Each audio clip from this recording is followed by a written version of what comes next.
Hello everyone, I'm Brett, and for my last project, I decided that I wanted to make an interactive map to help me learn geography.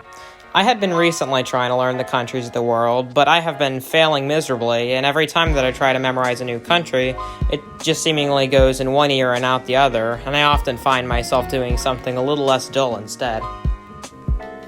We had a lot of trouble with brainstorming about how we could make this happen. I originally wanted to order 192 different LEDs to light up each country, but I quickly realized that the wiring would end up being a nightmare and there was no hope of me completing that by the deadline. Our next idea was to hide a neomatrix behind the map to light up certain countries, and we had seemingly found a perfect fit until we realized that the units were in pixels and not inches.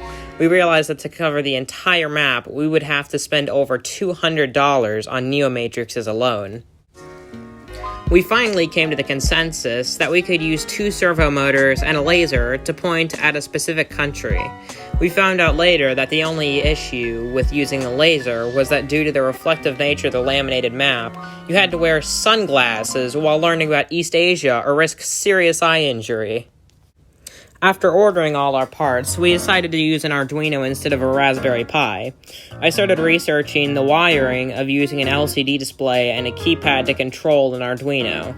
After doing a bit of research and a lot of coding, I had a research experiment that looked more like a rat's nest than an Arduino.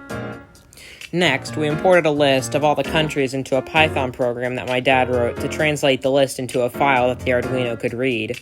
After running the test program that I wrote, the list took up 99% of the Arduino's memory because of a strange bug in the Arduino's code that has to do with constant variables. After I wrote the test program, I sat next to a map of the world with my prototype, tediously inputting different coordinates to pinpoint about 100 different countries, one by one, and sending the coordinates to my dad to put into a spreadsheet. We found that some countries were just too small or in a bad orientation to be included, but we ended up with a decent list of countries. Using the final list of countries, I sat down and started writing the final program. I created 2 modes, Learn Mode and Test Mode. After about a day of coding, we finally had a prototype of the final build. We started soldering together the final product, and since we didn't have time to 3D print, we used a green cardboard box as a case for the Arduino, keypad, and LCD display. After we turned in our project, we did 3D print a case that ended up looking much cleaner than the cardboard box. I also added in a test mode, which just tests you on random countries instead of the countries that you have learned.